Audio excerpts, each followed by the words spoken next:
What's up, gang? It's Keg for Nuke the House Sports Betting here to preview the field for this weekend's AdventHealth 400 at Kansas Motor Speedway for the NASCAR Cup Series. But first, you guys know the deal. Nuke the House is currently available on the Odd Trapper Tales platform. We sell weekly and monthly NASCAR packages, which include live betting shows for every NASCAR Cup, Xfinity, and Truck Series race of the year. All right. All premium wagers fully tracked on the nukethehouse.com website. You could see what I've done over the last couple of years. People that know me know what I did for the couple of years that I was at Rum Pure Sports before then. So you guys know the deal. Right now, I'm down about 2 units on the year, which blows, but it is what it is. All right. So let's get into it. Preview the field. Got a lot of guys to get to today. Kyle Larson is your odds-on favorite at 4-1. Kyle Larson is the decision that you have to make basically every week. Do you want to bet him and basically only him because it doesn't give you a lot of room to make in-race adjustments when betting the in-race market? Or do you try to beat him and use him as a hedge on the outright market during the race if you can? That's what you're forced to decide every week of the year. When you look at what he did at Vegas and Texas by the data, he was the fastest driver on the track in both races. The best two comp tracks we have to Kansas right now, Vegas and Texas. But I'm not sure how to square that with the comments that Denny Hamlin made on his podcast earlier this week, where he said, Kyle Larson was not the fastest car on the track last week, not even close. All the data that I use says that he pretty much was, but okay.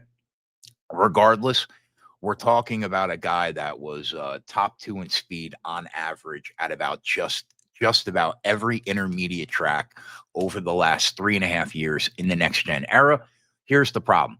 His price is 4-1 and currently available at FanDuel. Even though he's been wicked fast on intermediates this year, you need some luck on your side as well, which is the reason that despite being fast, he didn't finish in the top three at Vegas or Texas. The price is too short for me unless you are trying to tie something to him to get the number up so you have room to get on other guys. But do I think you're probably going to want to be on him in some type of way this week? I do. Will Byron right now sitting at about 8-1. Byron felt like he was never really in contention to win that race last week. However, there have only been two high-speed intermediate races since the start of 2024 at Vegas, Texas, Kansas, and Charlotte, where he wasn't in the top four in speed. I mean, what else is there really to say? We know that he will have race-winning competitive speed if you can get out front, because it's almost impossible to pass the leader in this package when somebody knows how to protect the right line. I mean, I used to just think it was the short track package, but we are just not seeing anywhere near the passes that we were seeing a couple of years ago in these cars. So, but Byron's average running position last week, it was in the top 10. And, that's about all you can ask for when you're trying to find contenders that you can think can win the race. Until Byron doesn't have speed on high speed intermediates, expect him to be in contention with these Hendrick motors every week. So, yeah, at 8-1, Byron could definitely win this race. Ryan Blaney. Oh, Ryan Blaney is going to be the reason for my demise. I was on Ryan Blaney last week. He was my only pre-race bet that I had made in the outright market about 30 minutes before we went live last week. Then I bet him again at 18-1 during the race. Once again, Ryan Blaney had the best car in the race, in my opinion. The one thing that really sticks out to me this year is that nobody has long run speed within 3 zip codes of Ryan Blaney. on the racetrack. I guess you can make the case for Kyle Larson based on what he did about a month ago. I forget where we were. Homestead, maybe? But I don't know. For me, it's Ryan Blaney all day. I thought he had the best car. I don't think anybody is just within the same category of long run speed this year. The one knock on him that I have this year is that sometimes it takes his car a bit to get going, and he can be beat on that short run until that car really gets going.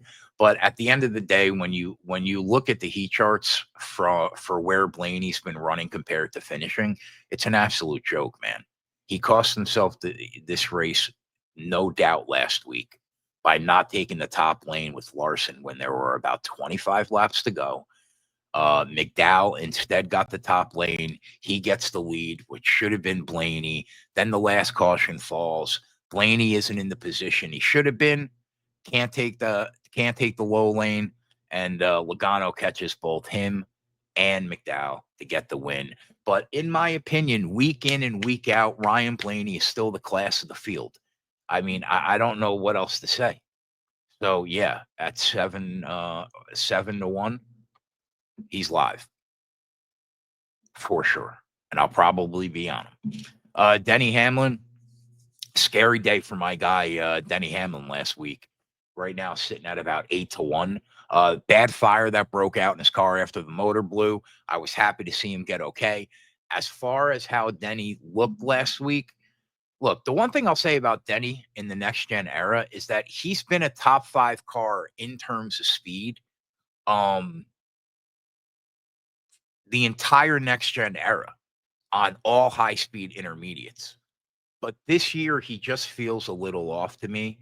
I know that iFantasy had him like outside the top 19 in speed this year at both Vegas and Texas, the two best comps we've been to so far for Kansas.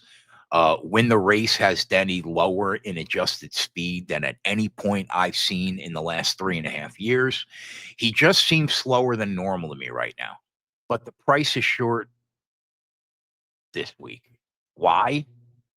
Because he is a monster at Kansas. He's won 4 times here on the cup level. He's got the single best average finish of anybody at Kansas since the new car in 2022.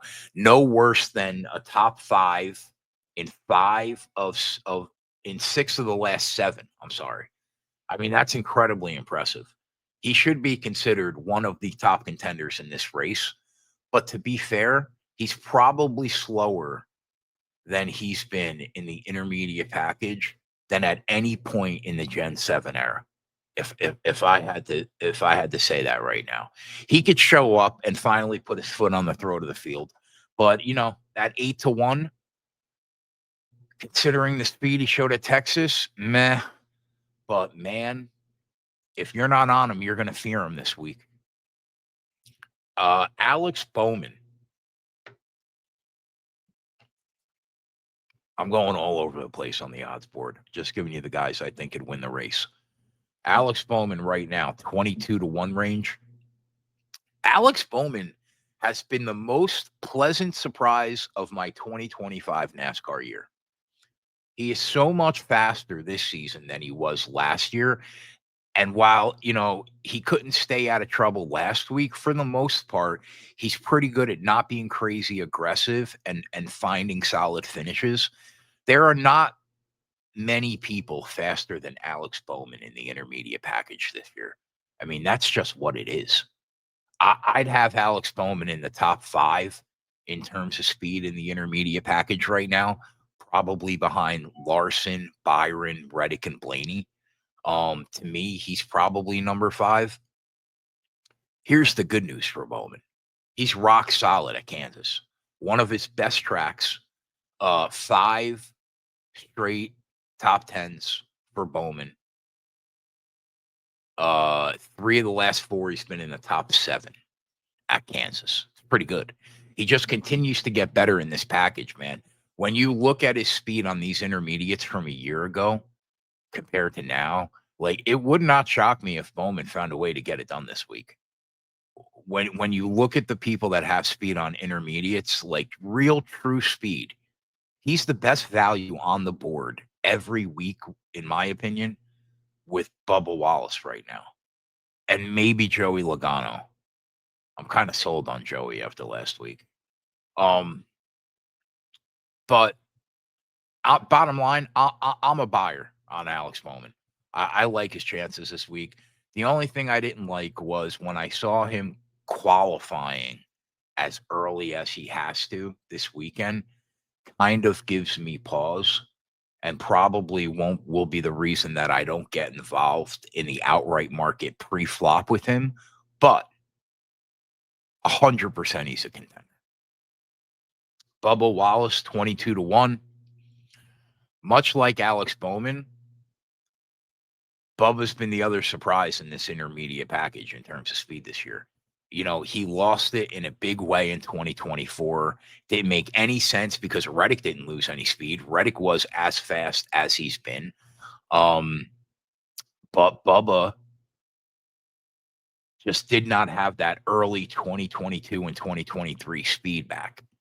But he's got it now. And he is fast just about every week right now, especially on intermediates. To me, this is a big week for Bubba. Big week for Bubba. Kansas is a solid track for him. When you look at what he did back in 2022 and 2023 at this track, he won here in the fall of 2022. He finished fourth in the spring of 2023. Then the speed falls off a cliff in 2024. If he's really back to that form, we should see him look very good this weekend and possibly contending for the win. The only thing I don't love is he's been fast this year in general, period. But I thought he would have been a little faster at Vegas and Texas than he actually was. But I'm holding out hope for Bubba this week. When you look at pricing and the speed that he's shown so far this year, you know, he has value at his current number on the board, no doubt. Chris Buescher in that 25-1 range. Bush, one of these guys that I think, you know, can show up out of nowhere and win a race at any time. I still think he's been a little disappointing this year. I don't fully think he's what he looked like in the second half of 2024. But he was undeniably fast on the racetrack last week. He was much faster than his average running position. And if he could build on that, you know, he could easily show up at Kansas and grab a top 5 finish here, maybe even contend for the win. The problem with Buescher is that he's incredibly inconsistent, man. One week he looks like a world beater, he looks good. The next week you're wondering what the fuck is going on. Where is his speed? He's a wait and see for me in terms of him having race winning speed. Might get involved in the props market, but if he has it, he could be making some moves live, and we could be getting on him. It's possible. Chase Elliott. Chase is sitting in that 16-1 range. Had speed last year at both Texas and Kansas. But for some reason, we're just not seeing the speed this year. Don't get me wrong. He wasn't a world beater in the intermediate package last year. We know that he's always strongest, at least in the next gen car, in this short track package. But you know, he was top 10 in speed at Vegas, Texas, and Kansas last year. And he's been slower at both Vegas and Texas so far this year, which isn't a great sign. But he's been really good, really consistent here in the next gen era.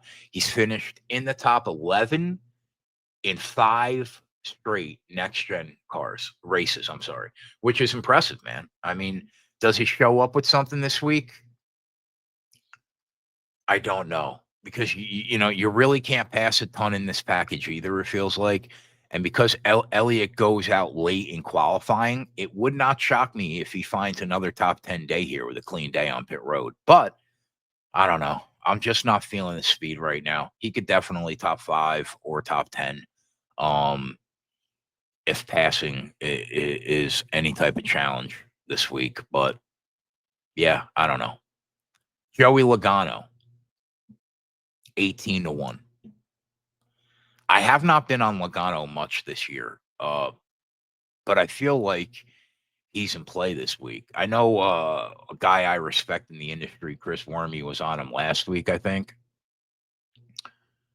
which was ended up being a great call because he was just way better. It felt like he came out of nowhere last week. He really didn't, though. He was just solid and consistent. But when we're on both cars on the front row with 10 laps to go at 20-1, 18-1, 9-1, and 8-1, I expect to win the race. So I wasn't happy to see Logano come from third, but he did not come out of nowhere. And like I said, it feels like he's got underrated speed right now in the intermediate package. He's probably going to qualify well, man. All three Penske cars look solid in practice always this year. And they're, Cindric and Logano are generally good qualifiers, maybe with the exception of Blaney. Sometimes he shits the bed when it comes to qualifying. Logano's going to be in that top 10 all day. And if you listen to Denny's podcast, he said there were 4 cars once he blew up and he watched the race and saw the data.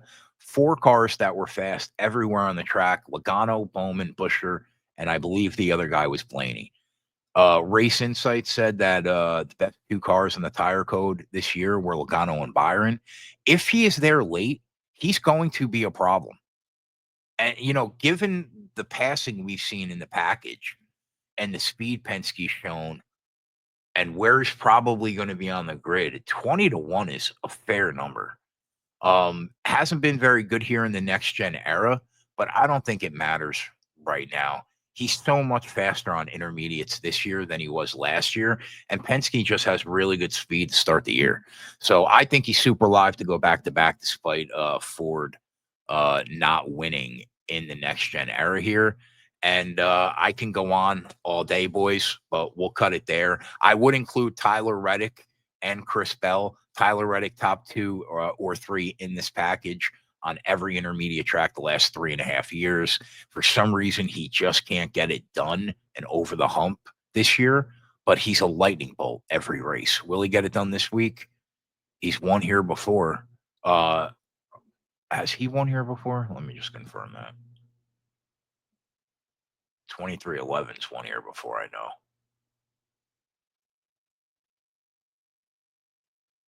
Yeah, both 2311 cars. Reddick and Bubba have won here in the next gen era. So I think you have to take Tyler Reddick seriously. And don't forget about Chris Bell because he's an absolute monster. Does not look great this year in the package. I don't know what's going on with Chris Bell right now, but as slow as he's looked, he was still faster this year at Vegas and Texas than he was last year. What does that mean coming up for Kansas and Charlotte, where he was phenomenal? We'll see, but he's definitely a contender and can show up out of nowhere this week. Don't forget, boys, tonight we'll be live doing the Take It to the Bank NASCAR podcast on NUKE Dallas YouTube. Be sure to check it out, and we'll be live all weekend long for the couple races that we have this weekend. And don't forget to check us out on the Outchopper Tales platform, and we'll see you guys Sunday for some best bets for the AdventHealth 400. We're out later.